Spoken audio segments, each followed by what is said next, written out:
Oke, tadi kan kalian mungkin bertanya gimana caranya sih Pak Amir jualan kok jadi laporan keuangan? Oke, nah, yang Pak Amir lakuin apa sih awalnya kegiatan bisnis? Ya, kegiatan bisnis. Terus habis itu yang kita dapatkan apa sih? Laporan keuangan. Seret. Gimana caranya kegiatan bisnis bisa nyebrang ke laporan keuangan? Oke, nah ini terpaksa panahnya gue hapus nih.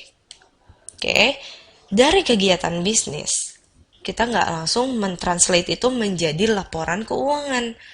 Tapi ada suatu proses besar dan panjang yang kita lakukan yang dinamakan dengan siklus akuntansi.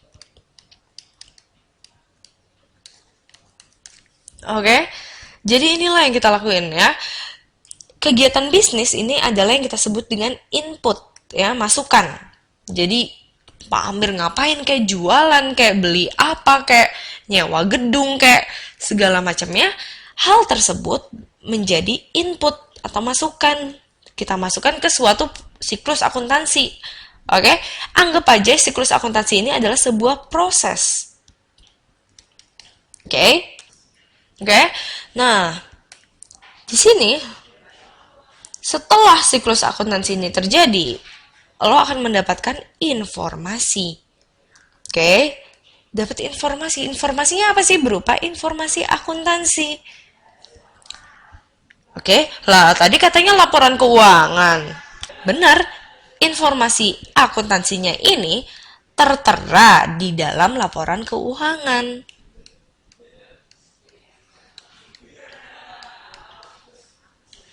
Nah, lah terus informasi akuntansinya buat apa? Ya buat tadi gitu ya. Seret, masuk lagi untuk ke kegiatan bisnis. Tujuannya adalah untuk ngambil kesimpulan.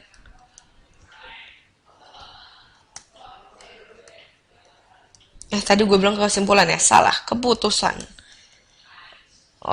Ketika informasi akuntansinya nunjukin bahwa lo rugi terus, bisnis lo jelek, lo ngambil keputusan kan? Aduh, udah deh tutup aja bisnisnya. Aduh, udah deh pecat aja pegawainya. Gitu, misalnya. Kalau misalnya bagus, lo ngambil keputusan juga kan? Ayolah kita hire orang lagi.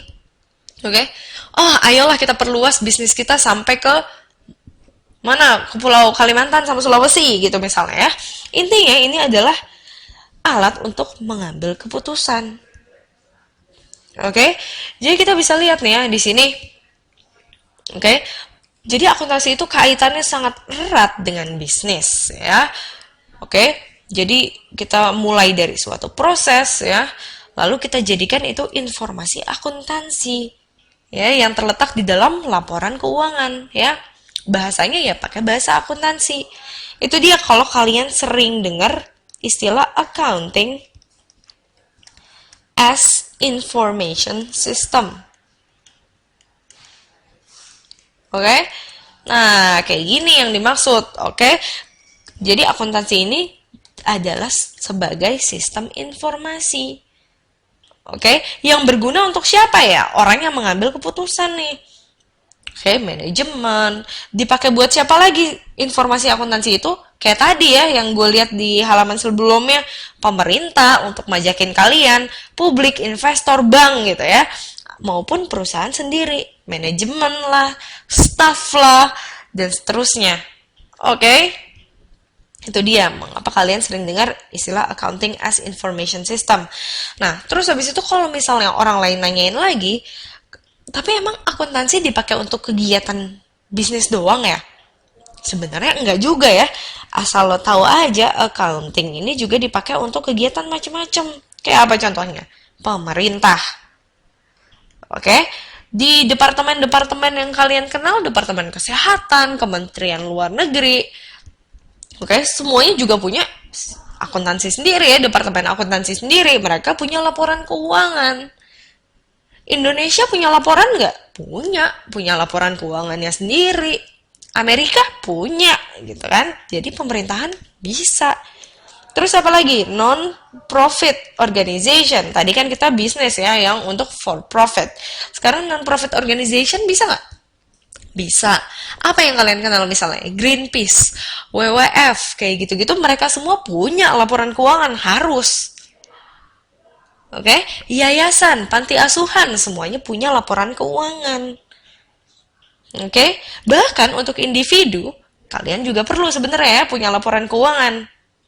Tapi emang skopnya beda ya. Kalau kalian ngelakuin bisnis, kalian sebagai badan pemerintahan, sebagai non-profit organization, beda-beda skopnya. Oke, tapi basically sebenarnya akuntansi intinya adalah information system. Nah, lalu yang akan kita bahas apa nih? Yang akan kita bahas adalah siklus akuntansi. Ya, termasuk sini nih ya, informasi akuntansinya. Oke, ini yang akan kita bahas dalam akuntansi di kelas 11 dan kelas 12. Begitu pula dengan nanti kalian kuliah. Oke.